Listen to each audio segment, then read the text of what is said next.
got me thinking about video games again, Dave. What's in a video game? What makes me choose? What are the metrics? You're so right that they go one step further than just reading the story. Sometimes I feel like video games have taken the cake because they've had that ability, as you've said, to tell a story within a story. You want to see what kind of person we'd be in those decisions. There aren't very many places I would want to be a part of. I think part of it is people related. It's about cooperating and striving together. There's a sort of enjoyment and pleasure that comes out of having the discipline to accomplish something. We're putting ourselves in unknown situations, faced with uncertainty and faced with trade-offs. Game already in place that we can adopt to sort of see what kind of person we could become. You showed that games started out really simple. Game's job was just to provide some sort of simple competition or experience. That's really the extent that they could go. But with the ability to incorporate like more human depth into a story like a movie or a book would, and all these abilities to change the story and all these variables, it's crazy deep. Now we are taking the human story and reality and we are trying to condense it into an experience. The story we tell ourselves in our head, like that's the most powerful thing to us. You asked the question, why this video game? In contrast to that, I asked the question, why this life context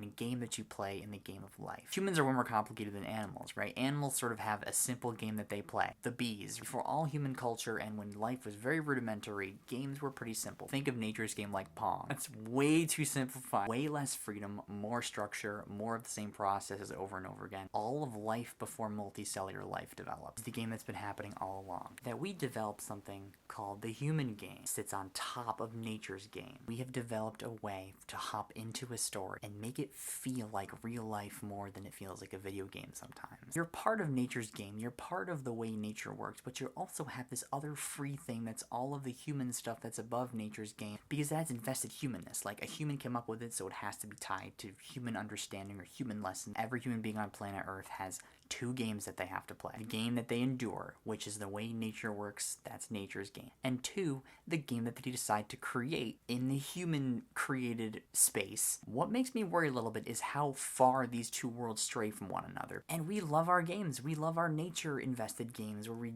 I love to fish, and we love our games that are more about ourselves and what we create. How spaces are more the people that fill them. I like the yin and yang symbol. I look at this as nature's game and the human game, and those are constantly in flux with one another. Nature's game is always happening. There is no way to disconnect from that. We love our games, and we love our games of life. I just love the idea of people creating stories in a way that is lecturing on how people should actually live their real, actual lives. So thanks for reminding me why games matter to me, because they do. Enjoy the human-created, deep story games and nature's game as well. Have a great day, and I'll see you on Thursday.